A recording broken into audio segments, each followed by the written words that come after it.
Apreciado público, muy buenas tardes. A nombre de la doctora Patricia Galeana, directora general del Instituto Nacional de Estudios Históricos de las Revoluciones de México, les damos una vez más la bienvenida a esta sede. También enviamos un cordial saludo a nuestro público virtual que nos sigue a través de la aplicación Periscope de Twitter.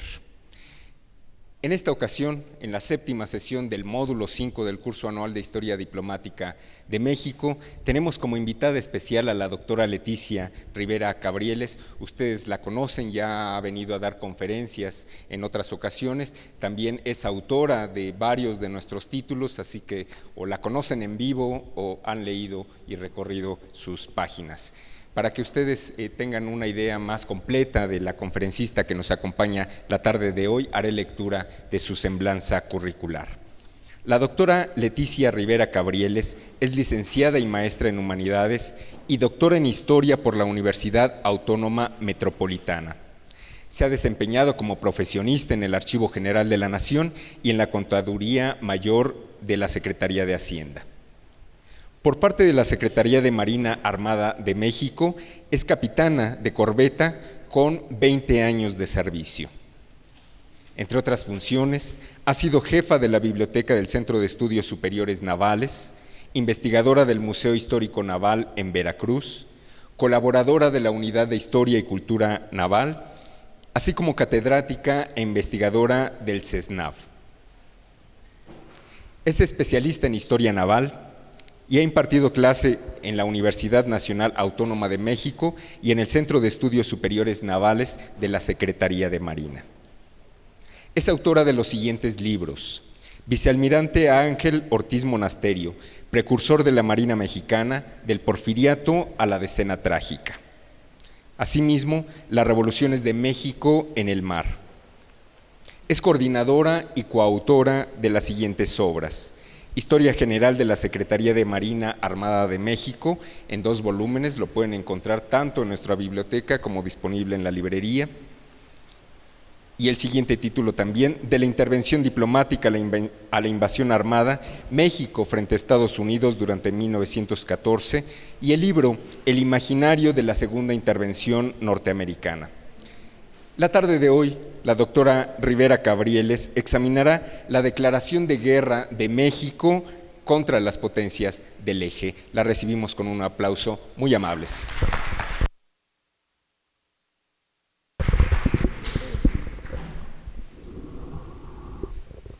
Buenas tardes, distinguido público que nos acompaña. Agradezco enormemente su presencia en este bello recinto, en donde voy a hablar sobre el tema de México y la declaratoria de guerra a los países del eje. Acercamos más. Durante la Segunda Guerra Mundial, en este curso anual de Historia Diplomática que imparte el Instituto Nacional de Estudios Históricos de las Revoluciones de México. Agradezco la gentil invitación de la doctora Patricia Galeana, directora general de este instituto, para dictar esta conferencia. Reciban los saludos del vicealmirante Salvador Gómez Mellón, director del Centro de Estudios Superiores Navales de la Armada de México. Para dar inicio a mi participación, comenzaré con algunas acotaciones que me parece que son importantes para dar realce a la significancia que tiene en cualquier contexto histórico una declaratoria de guerra. En primer lugar, debo destacar que la guerra es un fenómeno de larga data, que surgió con la presencia del hombre mismo y es de todos los acontecimientos de la realidad social el más devastador por la estela de muertes y de destrucción que causa y que deja a su paso. Históricamente, la guerra ha sido concebida como el catalizador que lleva tanto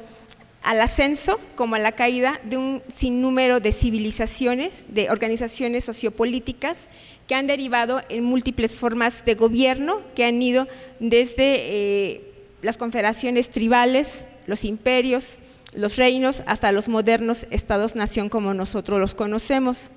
Es contundente en este sentido, entonces, que la guerra es una actividad organizada y que ha tenido una evolución y que la guerra también corresponde también al desarrollo que ha adquirido esa sociedad o ese país. Y entre más desarrollado sea, también se ha visto que la violencia tiende a ser más destructiva.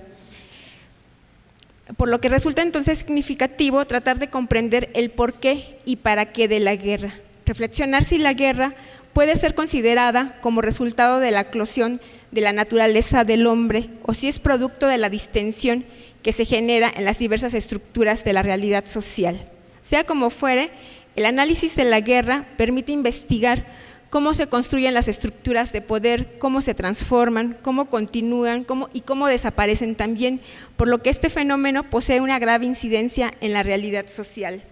Empero, y a pesar de su importancia de este tema, es uno de los menos estudiados también por las ciencias sociales y las humanidades. Y sigue siendo también, a pesar de que ha pasado mucho tiempo, uno de los temas más demonizados debido a la fuerte carga moral que conlleva. Así, por ejemplo, uno de los pensadores del Renacimiento, que escribió sobre la guerra, que fue Nicolás Maquiavelo, él también fue duramente criticado por la postura ideológica que asume en su obra El Príncipe, donde explica a Lorenzo de Medici cómo actuar para unificar a Italia. Él desarrolla en este libro la tesis de que todo jefe de Estado debe preservar el poder aún a través de la guerra. Sentenció que en los tiempos de paz el príncipe no debe renunciar a la guerra, pues son las armas las que sostienen a los gobiernos y es también el medio a través del cual se expande la riqueza de un Estado. Y aunque han transcurrido ya algunos siglos desde la época de Maquiavelo, el tema de la guerra aún genera polémica por todas las implicaciones que conlleva y, por ejemplo, el siglo pasado, en el siglo XX, también fue visto con mucho recelo su análisis debido a las catástrofes, a las devastaciones que produjeron tanto la Primera como la Segunda Guerra Mundial. En este contexto, por ejemplo, en 1949, el sociólogo francés Gaston Butols creó una sociología de la guerra, es decir, creó una metodología de cómo analizar la guerra a la que denominó polemología, la cual, sin embargo, a pesar de su importancia, tuvo muy poco impacto en el mundo académico, justamente porque al terminar la Segunda Guerra Mundial tenemos una Europa que está devastada, que está destrozada por la propia guerra y que lo que se ha hecho es andar, sobre todo, a promover el discurso de la paz, por lo cual pues no es bien vista la propuesta de Gaston Butols. Todos aquellos que intentaron de alguna manera analizar la guerra y sobre todo la Segunda Guerra Mundial, de alguna manera generaban desconfianza en el ámbito académico. Sin embargo, tenemos que a pesar de ello son los conflictos que se van a dar a finales del siglo XX y los que también pues están ahí presentes en lo que va del siglo XXI, los que de alguna manera han llevado a la palestra nuevamente el análisis de la guerra, su importancia que tiene para poder analizar los nuevos tipos de conflictos que ahora les llaman las nuevas guerras o las guerras de cuarta generación, que sin embargo pues este análisis donde ha cobrado gran importancia la nueva historia militar nos sirve no solamente para comprender los conflictos convencionales como los conocemos, sino también los que ahora se están dando y que son derivados de alguna manera por la globalización y la inseguridad que ha provocado en muchos países con problemas como los que nosotros conocemos que tenemos en nuestro país, como es el crimen organizado, pero que también hay terrorismo en otros lugares, tenemos grupos subversivos, etcétera. Los conflictos han cambiado, pero finalmente no dejan de ser enfrentamientos armados también. En este contexto, quiero resaltar que ha cobrado vigencia la nueva historia militar, la cual se centra no solamente en el análisis de la conducción operacional de la guerra en sí misma, es decir, de la parte de las estrategias, las tácticas, la logística, sino también se enfoca a analizar todas las dimensiones que tienen que ver con este fenómeno de la realidad social y que implica bien el análisis de aspectos culturales, religiosos, sociales, políticos, económicos, etcétera. Habiendo dicho esto, entonces, el objetivo de esta conferencia es hablar sobre la declaratoria de guerra que México hizo a las potencias del eje Berlín-Roma-Tokio en el contexto de la Segunda Guerra Mundial, evento del cual voy a intentar explicar las razones que llevaron a nuestro país a declarar la guerra, pero también las implicaciones que ello acarreó. Debo precisar que en esta conferencia no voy a hacer mención a la participación del Escuadrón 201, porque este es un tema que va a ser analizado en la siguiente sesión por el mayor Campuzano, quien seguramente lo va a hacer de una manera extraordinaria como él acostumbra. Bien, entonces, iniciando el tema propiamente dicho, haremos una reflexión. Creo que para hablar de la participación de México tenemos que reflexionar primero sobre la Segunda Guerra Mundial. Me parece en este sentido apropiado, déjenme ver. Bueno, aquí tenemos una cita de Stalin, dice que un muerto es una tragedia, cientos es una estadística. Tenemos algunas imágenes que después vamos a regresar a ellas, pero bueno, ahorita, mientras lo voy a dejar aquí. Me parece apropiado entonces que para iniciar el tema, pues comencemos definiendo qué vamos a entender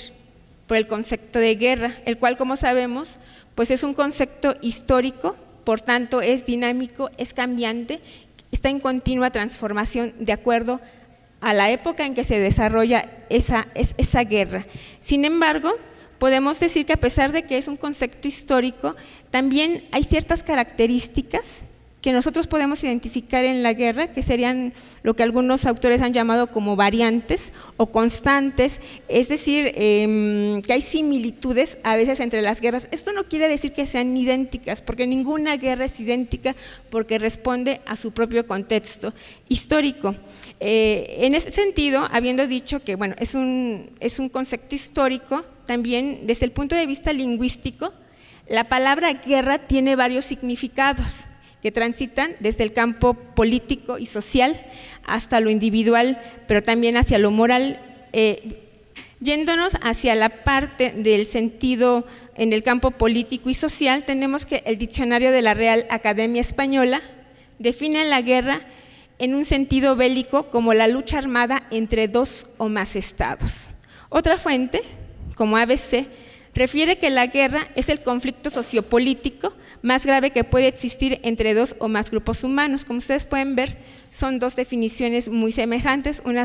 una con menos palabras que la otra, pero finalmente hacen a la misma referencia, que es la lucha armada entre dos o más estados. Bien, ABC también señala que entre las causas de la guerra puede ser el control de recursos humanos y naturales, desarme, sometimiento y destrucción del enemigo, así como el mantenimiento o cambio en las relaciones de poder, ya sea por causas económicas, políticas o territoriales. Todas estas causas que identifica esta fuente, pues sabemos perfectamente que son ciertas, pero también habrá otras que no estén aquí y que caracterizan sobre todo en los conflictos actuales. Independientemente de las múltiples definiciones que existen, el punto que quiero destacar es que la guerra ha sido, ayer como ahora, la antesala de grandes avances, pero también de grandes retrocesos en la historia de la humanidad.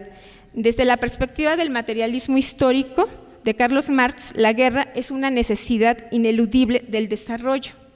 Para los positivistas, la guerra sirve para someter a las naciones débiles, lo que lleva a la construcción de un nuevo ciclo evolutivo y una reordenación de las relaciones internacionales. Y así, entonces, a pesar de que existen múltiples definiciones y explicaciones sobre la guerra, es evidente que comparten en común que se trata de un hecho social que implica un grado complejo y sofisticado de organización, como fue en el caso de la Segunda Guerra Mundial, que está considerada como la peor catástrofe que ha tenido la humanidad en el tipo de guerras convencionales. Ahora bien, ¿cuáles son las causas de la Segunda Guerra Mundial? Creo que este es un tema del que hemos escuchado todos. Tenemos, creo que un conocimiento general, pero seguramente los que se dedican a su estudio con gran detalle, pues pueden resaltar cosas muy interesantes. Aquí lo que yo voy a resaltar es que la Segunda Guerra Mundial, para algunos, forma parte de la Primera Guerra Mundial. Sin embargo, para otros lo conciben como un hecho histórico que tiene entidad propia, que es independiente de la Primera Guerra. Sin embargo, cuando nosotros analizamos tanto la Primera Guerra como la Segunda en una perspectiva de la larga duración, podemos encontrar perfectamente, y a mí me parece, esa es por lo menos mi opinión, que la segunda sí es una continuación de la primera, que está detrás de la Segunda Guerra Mundial, también parte de las mismas razones o de las causas que llevan a la Primera Guerra Mundial, que estamos viendo, pues un reparto, una reordenación de las relaciones internacionales que lleva consigo atrás fenómenos económicos como es el imperialismo, a los que se van a sumar otros, pero que finalmente forman parte, estas dos guerras, del mismo proceso. Ahora bien, la Segunda Guerra Mundial también, al ser parte de la primera y por la forma en cómo se lleva a cabo el Tratado de Versalles, lejos este tratado de propiciar una paz justa y duradera, lo que provoca es una continuación de la guerra realmente por los altos costos económicos, políticos y sociales que generó en los países derrotados en la contienda, que en este caso fue el Imperio Austrohúngaro, el otomano y el alemán, que fueron los grandes perdedores de la Primera Guerra. A la crisis que se generó en estos países, al ser los países vencedores, pues obviamente a la crisis económica que están sufriendo, porque además tienen que pagar los costos de la guerra, se añade la crisis económica de 1929, que va a derivar en una gran depresión que se va a dar en la década de los 30 y que va a llevar, pues no solamente los va a afectar a ellos, sino que también pues a los demás países, porque es una crisis económica a nivel planetario prácticamente. En este contexto, lo que quiero resaltar es que toda esta situación provocó una profunda crisis de identidad en países como Alemania, como es en Italia, y que es la coyuntura que es aprovechada, por ejemplo, por Adolfo Hitler para poder llegar y poder realmente catapultar a Alemania como una raza superior, pero basada en un nutrido nacionalismo. Fue así que él, con el apoyo de gran parte de la población, crea la idea de que los judíos alemanes eran los culpables de las penurias por las que pasaba Alemania y comenzó a llevar entonces una durísima persecución que terminó con lo que ustedes saben, con uno de los holocaustos más crueles y duros de la historia. Visto entonces así el problema de la Segunda Guerra Mundial desde una perspectiva amplia de la larga duración, es indudable que la Segunda Guerra, como les decía, es una continuación de la primera, contexto que es agravado por la crisis del 29, la depresión que le sigue, y por lo que entonces en la década de los 30 las relaciones internacionales se dañan velozmente. Así entonces, entre las causas ya muy puntuales que se pueden apreciar están las siguientes. Aquí, bueno, se los voy a dejar, es que, bueno, voy pasando imágenes, no van exactamente la presentación en PowerPoint con el texto de la ponencia, pero esto es algo que ya mencioné sobre el Tratado de Versalles y las consecuencias que trajo para los países que salieron derrotados. Aquí tenemos una imagen de Hitler y Mussolini, cómo supieron capitalizar el descontento popular para poder construir estos movimientos nacionalistas en sus respectivos países. Bueno, entonces tenemos que entre las causas puntuales tenemos que el Tratado de Versalles prohibió a Alemania volver a tener un ejército, así como se le arrebató el control de sus colonias africanas y se le impuso una deuda prácticamente insaldable con los países victoriosos. También, asimismo, la derrota alemana dio origen a que Hitler y Mussolini en Italia supieran capitalizar, como les decía, este descontento popular y construir movimientos nacionalistas de tipo radical que llevaron a un totalitarismo, llevaron a cuestiones fascistas y de tipo totalitario, perdón, se me trabó la lengua, pero también tenemos, también entre las otras causas, también las tensiones que se van a dar entre China y Japón. Tenemos que el imperio de Hirohito aprovechó en 1932 el estado de debilidad en que la guerra civil entre comunistas y republicanos había dejado a China para iniciar la Segunda Guerra Sino-Japonesa y ocupar Manchuria. Esto sería el inicio de la expansión nipona, sobre todo en el Asia Menor, que conduciría al bombardeo de la base norteamericana en Pearl Harbor y la entrada formal de los Estados Unidos al conflicto. Por otro lado, también tenemos que la invasión alemana a Polonia, luego de haberse anexionado pacíficamente a Austria y Checoslovaquia, el gobierno alemán estableció un pacto con Rusia para repartirse el territorio polaco. A pesar de la resistencia que ofreció esta nación, las tropas germanas la anexaron al Reich alemán el 1 de septiembre de 1939, ocasionando con esto la declaración formal de guerra por parte de Francia e Inglaterra, dando así inicio formal, como les decía, al conflicto. Estos son, así a grandes rasgos, las causas muy puntuales que van a llevar a la Segunda Guerra Mundial. Pero ahora bien, ¿cuáles van a ser las consecuencias de la Guerra Mundial? Sería otra de las interrogantes que deberíamos de contestar. Si bien toda guerra, como habíamos dicho, tiene consecuencias nefastas en la población que vive estos conflictos, los de la Segunda Guerra Mundial fueron particularmente atroces y significativas en términos históricos por lo siguiente. En primer lugar, hubo una devastación humana y material muy importante. Todavía las cifras en relación con el número de muertos que dejó la Segunda Guerra Mundial varía en las fuentes que se tienen a la mano. Algunos han señalado que aproximadamente murieron 60 millones de personas. De ellos, gran parte era población civil.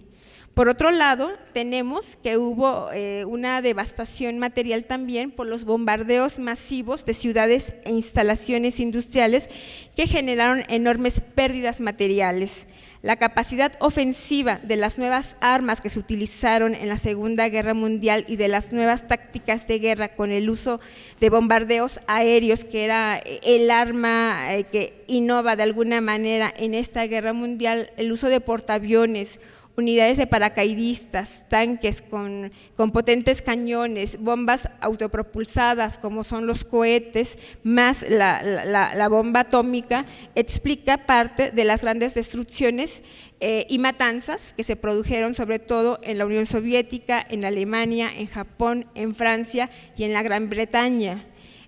Por otro lado, la Segunda Guerra Mundial tiene como consecuencia el inicio de un panorama mundial de tipo bipolar. Al quedar Europa destrozada por la guerra, queda muy debilitada, lo que da pie para que Estados Unidos y la Unión Soviética empiecen de inmediato a competir por la influencia de sus sistemas de gobierno sobre el resto de los países, dando origen así a lo que vamos a conocer como la Guerra Fría.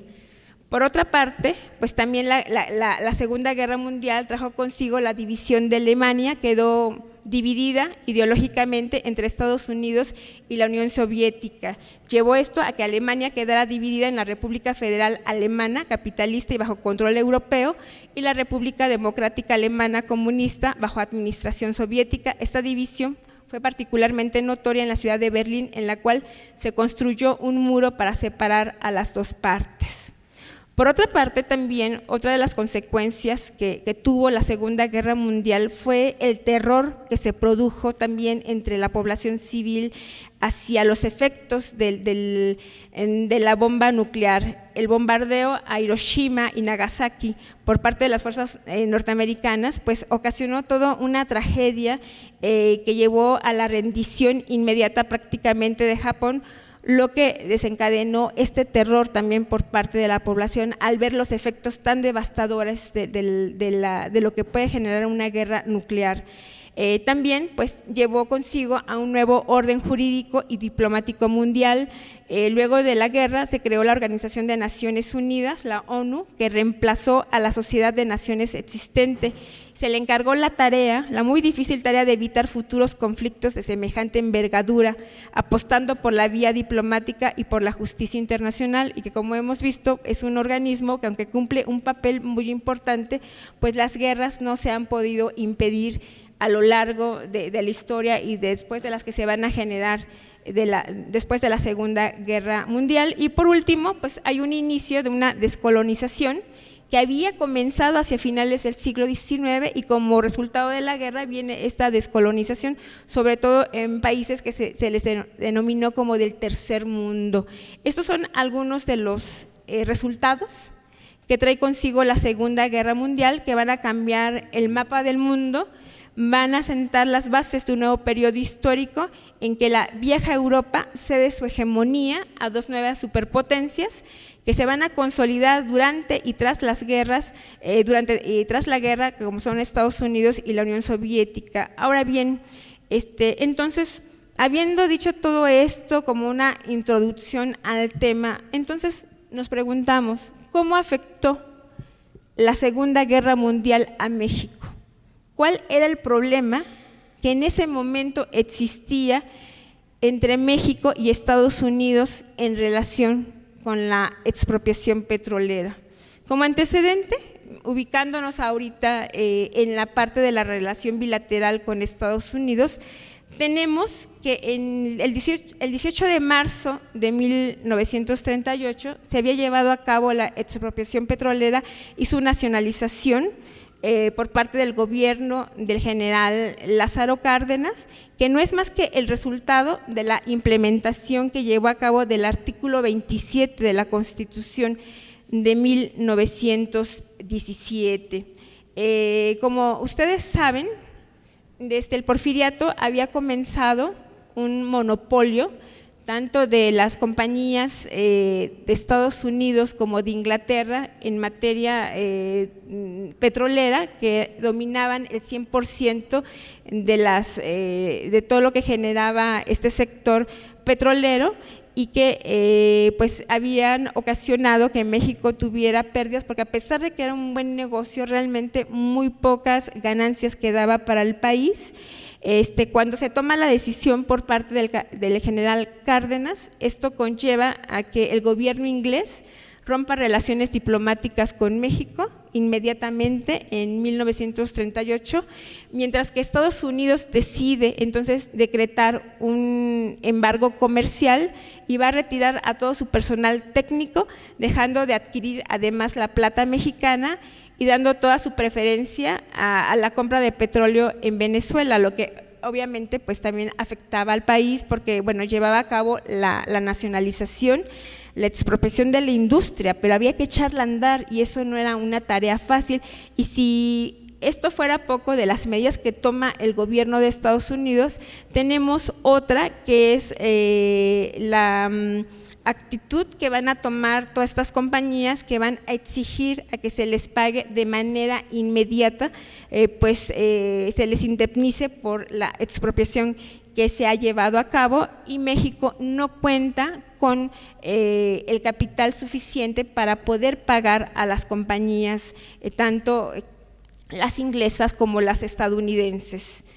Entonces, en este marco de que se lanza esta iniciativa para expropiar el petróleo en México, llama la atención que esto fue el 18 de marzo, para el 23 de marzo, según algunas fuentes históricas, pues se van a reunir pues miles de mexicanos para manifestar su total apoyo al gobierno de Lázaro Cárdenas. Así en esas imágenes nosotros podemos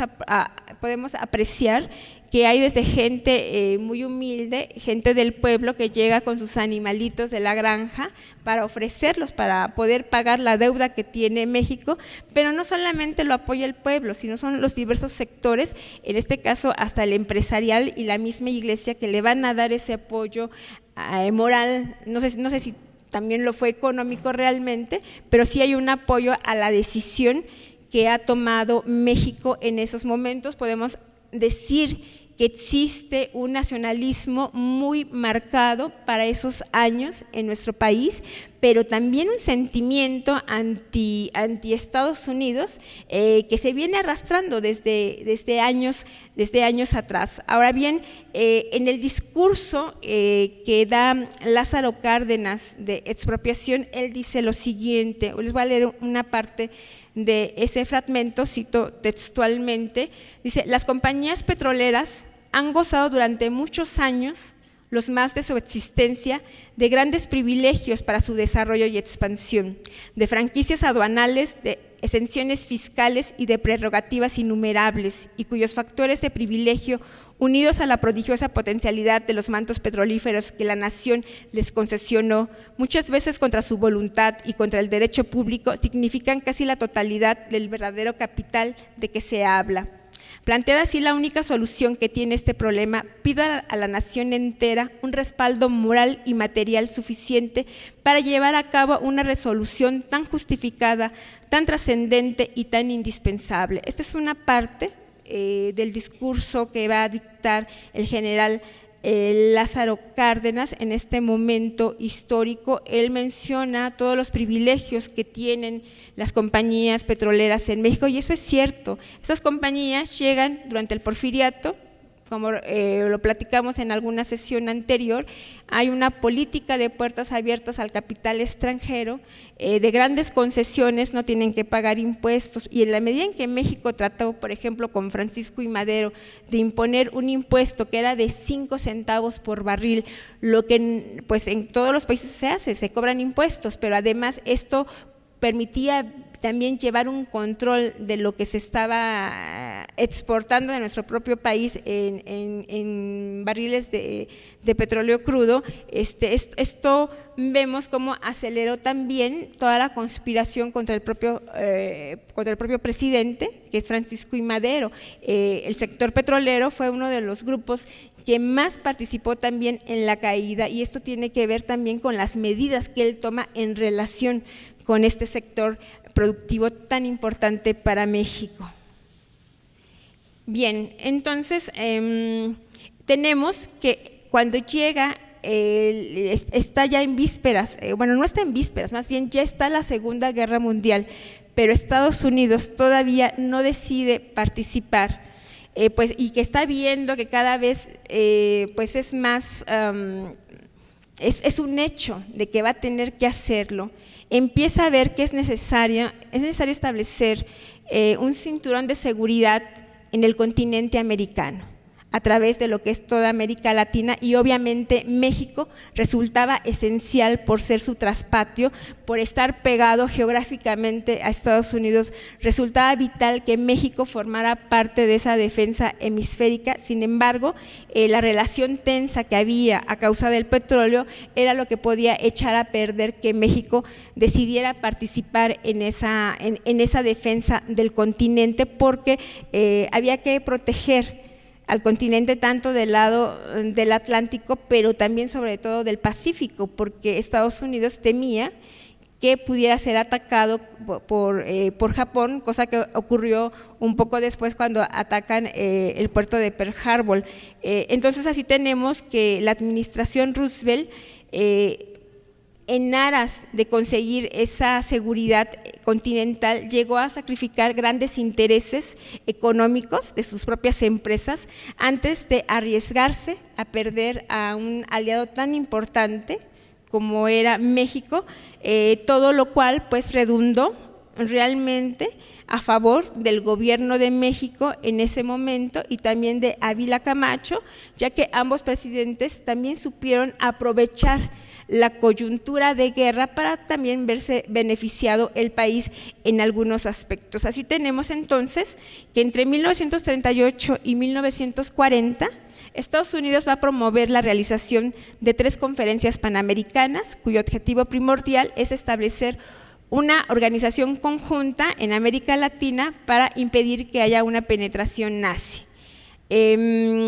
Hasta en ese momento, todavía cuando México todavía no acepta formar parte de la defensa hemisférica, México, a raíz del embargo comercial que le impuso Estados Unidos, pero también de que rompió relaciones diplomáticas con Inglaterra, pues había entrado en tratos comerciales con Italia y con Alemania para vender pues el petróleo, porque bueno, no podía dejar también México de estar activo económicamente a causa de estos dos países, y esto representaba también pues un enorme reto y problema para los Estados Unidos. Entonces Roosevelt cada vez estaba más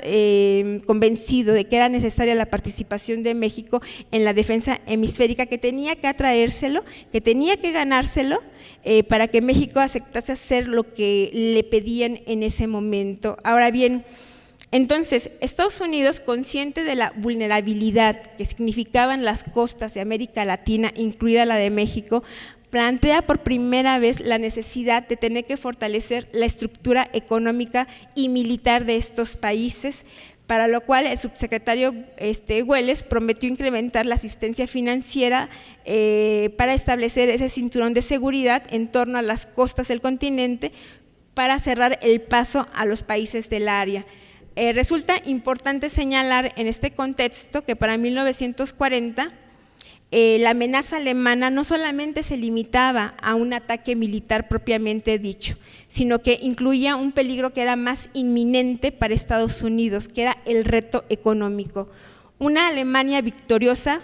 hacía peligrar evidentemente los intereses norteamericanos, lo cual explica la insistencia de Estados Unidos de proveer a las naciones latinoamericanas con un programa de ayuda tendiente a fortalecer sus sistemas financieros, estimulando la apertura de nuevas áreas de producción y creando vínculos de cooperación entre los distintos estados. Como resultado de todo ello, tenemos entonces que lo que Estados Unidos le va a proponer en el caso de México es instalar bases navales en territorio mexicano, lo cual es rechazado por el presidente Lázaro Cárdenas. Sin embargo, la ayuda económica no la va a rechazar. Así, el 21 de junio de 1940, el New York Times reportaba la puesta en marcha para el caso de México de un programa, para empezar, de un préstamo de 10 millones de dólares, que era un préstamo inicial, pero también un programa de entrenamiento a cargo de 60 expertos, tanto de la Marina como de la Fuerza Aérea de Estados Unidos. A su vez, México pues tendría que comenzar a implementar también el servicio militar obligatorio. Cuando nosotros reflexionamos sobre este apoyo que le está dando Estados Unidos a México y que le manda 60 expertos y que son tanto de la Armada como de la Fuerza Aérea, esto tiene una explicación muy sencilla. Son las dos armas que son vitales en esta contienda, y son las que le interesa fortalecer, porque además, si nosotros lo vemos desde un punto de vista histórico, son dos fuerzas castrenses que están débiles todavía en nuestro país para esos años. Por ejemplo, en el caso de la Armada, tenemos que durante muchísimos años, desde que había nacido con el México independiente en 1821 hasta 1937, había permanecido, hasta 1939 más bien, había permanecido en lo que era la Secretaría de Guerra Marina, que en 37 cambia la denominación de Secretaría de la Defensa Nacional. Había estado dentro de la estructura orgánica de esta dependencia, pero seguía siendo un arma realmente muy débil. Hacia 1939, para el 31 de diciembre de ese año, ya prácticamente comenzando el 40, una de las medidas que lleva a cabo México es precisamente la separación de la Armada,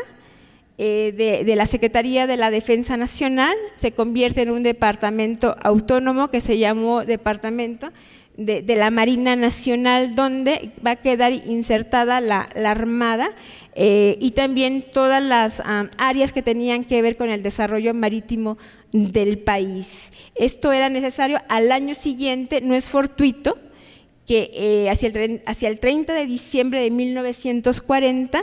deja de ser un departamento autónomo la Marina Nacional para convertirse en Secretaría de Marina. Esa es una hipótesis, y no deja de ser más que una hipótesis. Es que Estados Unidos, al comenzar a dar un apoyo financiero muy importante a México, también tenía que tener resultados de cómo se está empleando el dinero que se le está dando para la defensa que se requiere del territorio mexicano. Le preocupan los puertos, le preocupan las costas. Muchos de los puertos van a ser rehabilitados, van a ser acondicionados también, pero la única forma de demostrarle a Estados Unidos de que el dinero estaba bien empleado en la parte que se refería a los litorales mexicanos era darle esa independencia que requería la Armada, pero no solamente pensó en la Armada, sino en todo lo que significa una estructura que tenga a su cargo toda la parte marítima del país. Así es como nace a finales del 39 en diciembre como Departamento Autónomo de Marina Nacional, y al año siguiente se convierte en Secretaría de Estado. Por las necesidades de la guerra es que ahí tiene su oportunidad la Armada de poderse independizar, lo que no ocurrió con la Fuerza Aérea, por ejemplo, ¿no? A pesar del destacadísimo papel que va a tener el Escuadrón 201. En el caso de la Armada, pues obviamente esta se vio beneficiada porque logró independizarse y obtener el grado de Secretaría de Estado. Ahora bien, entonces tenemos en ese sentido de la defensa hemisférica, déjenme ver, tenemos que uno de los problemas que se van a dar en este contexto, tenemos que van a surgir muchos rumores en el país de que México había también cedido parte de su territorio para el establecimiento de bases militares norteamericanas, lo que causó una gran alarma entre la población mexicana, que como les decía, pues había un sentimiento antiestadounidense muy marcado. De ahí que cuando ya está como presidente Ávila Camacho, se va a tener que encargar de desmentir ese rumor. México, él menciona, así de manera textual lo cito, dice: México no ha cedido ni cederá a ningún estado extranjero el dominio temporal sobre parte alguna de su territorio para el establecimiento de sus bases navales, campos de aterrizaje o para cualquier otro propósito de índole militar. No obstante, Ávila Camacho señaló que la gravedad de la amenaza obligaba al gobierno a organizar la defensa de las costas, con lo cual se ponía en práctica los planes delineados durante la época de Cárdenas. Si bien las autoridades insistieron en que toda acción de México estaba enfocada exclusivamente a secundar la defensa continental, existía el temor, no del todo infundado, de que en un futuro próximo y ante la amenaza de un ataque, México se viera obligado a firmar una alianza militar con Estados Unidos. Aquí cabe hacer una precisión: aunque México acepta participar en esa defensa hemisférica del continente, no ha firmado todavía hasta ese momento ninguna alianza con Estados Unidos, se mantiene neutral ante la guerra. Esa es la política del Estado mexicano. Sin embargo, para el 21 de marzo del 41, las autoridades mexicanas permitían a Estados Unidos utilizar sus aeropuertos y pistas de aterrizaje para dar servicio a sus aviones en ruta a Panamá, si les da ese permiso. Por otra parte, también el 1 de abril el gobierno anunciaba la incautación de 12 buques pertenecientes tanto a Italia como a Alemania. De esos buques, 10 eran alemanes y 10 eran italianos y 2 eran alemanes. Eran buques tanques petroleros, los cuales van a ser decomisados por México bajo lo que es el derecho de Angaria. Estos buques se encontraban en el puerto de Tampico, lo que en opinión de México colocaba a nuestro país en una situación vulnerable por el contexto de guerra, y ante esta circunstancia y previa a la advertencia del gobierno mexicano a Alemania e Italia en el sentido de que tenían que salir sus barcos de los puertos nacionales, y ante la negativa de estos países, entonces el 10 de abril de 1941 el gobierno de la República decretó la incautación de estos buques que se encontraban en esta situación ilegal, basándose, como les decía, en el derecho de Angaria, que establecía que cuando los países se encuentran en una situación de guerra, cuando permanecen mucho tiempo, si los países que son dueños de los buques no los retiran, puede quedárselos el país en donde están. Antes que lo hiciera México, una medida muy semejante ya había realizado Estados Unidos en su propio territorio, también con barcos que pertenecían a los países del eje. Aquí se ha llegado a especular si realmente México lo hizo por propia convicción o lo hizo para quedar bien también con los Estados Unidos, porque era un dar por ambas partes, para que todos fueran beneficiados. Sin embargo, entonces tenemos que la incautación de estos buques va a llevar para que un poco más adelante, en el 42, Alemania comience a hundir a estos buques. Va a comenzar con el Potrero del Llano,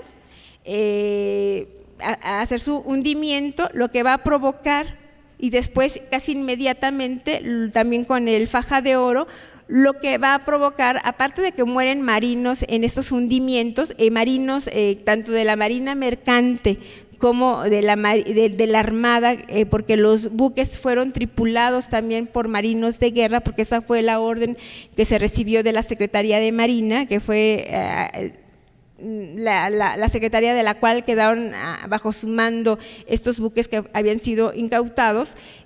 Cuando se hace este hundimiento de los buques, bueno, aparte de las pérdidas materiales y humanas que hay, entonces es cuando el presidente Ávila Camacho decide hacer una declaratoria de guerra a los países del eje, la cual no tiene realmente una respuesta por parte de Alemania, ni de Italia, ni de Japón, por lo que entonces en ese momento lo que va a hacer es ya de alguna manera entrar en la contienda ya de manera abierta y formar parte, digamos, de lo que es el apoyo hacia los países aliados y particularmente de Estados Unidos, pero esto es motivado por el hundimiento de los buques. Creo que la demás parte de esta historia ustedes ya la conocen. Realmente la Armada aquí no tiene más participación más que era la navegación de estos buques en el propio Golfo de México. La participación relevante por parte de nuestro país la va a llevar a cabo el Escuadrón 201. Para concluir, voy a pasarles algunas imágenes que no pude hacerlo de la manera en que yo hubiera querido. Aquí tenemos una imagen que tiene que ver con las consecuencias de la Segunda Guerra Mundial. Como vemos, una gran devastación humana. Aquí tenemos, bueno, después de la guerra, pues queda un mundo bipolar, de los conflictos que se van a generar durante lo que es la Guerra Fría, porque a pesar del discurso pacifista que se va a dar muy fuertemente, realmente la paz no va a llegar.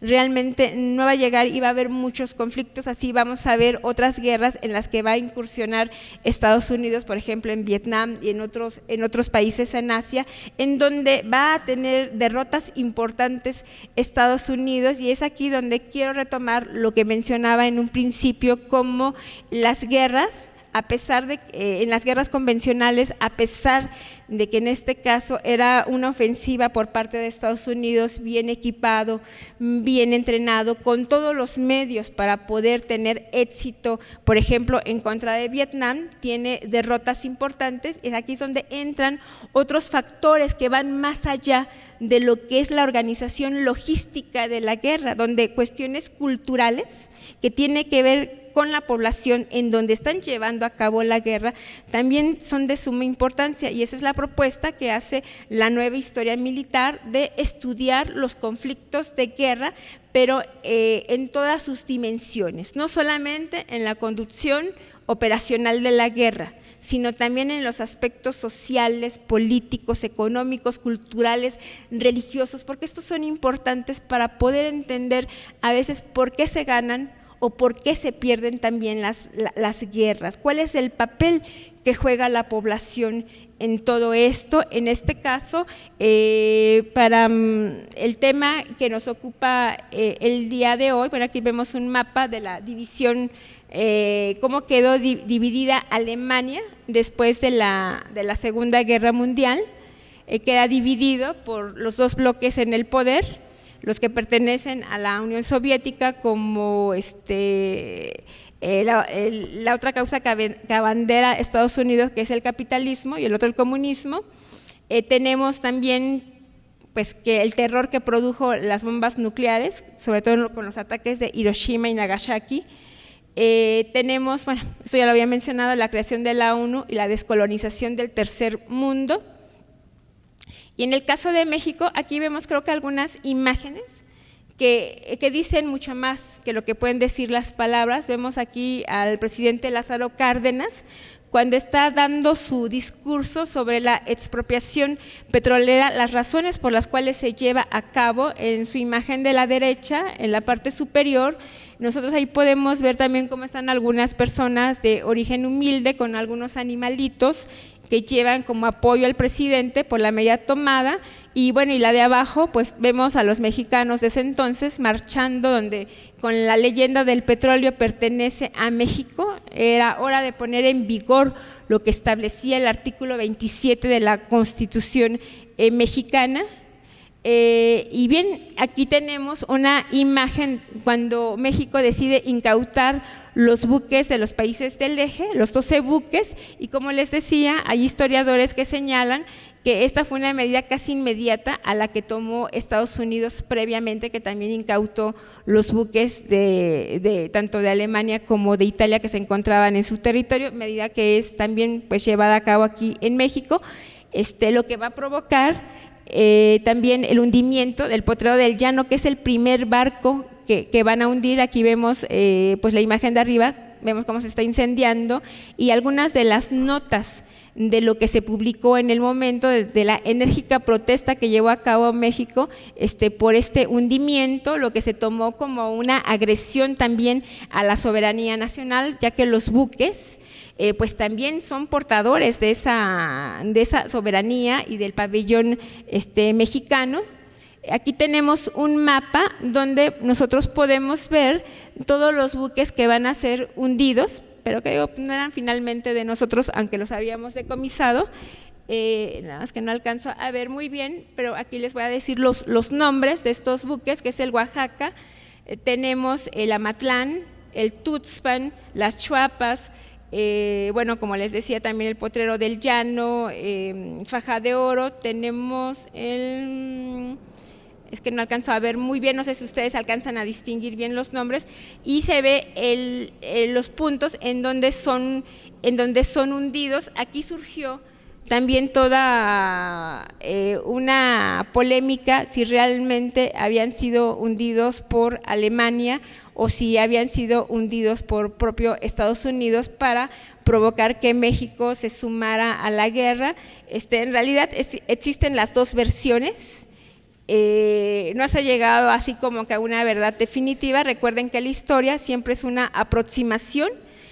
es una interpretación de la realidad histórica, pero siempre es eso, una aproximación que está en continua transformación de acuerdo también pues a las fuentes que se van encontrando en su momento para abordar los problemas históricos, pero que también están influidos obviamente por la posición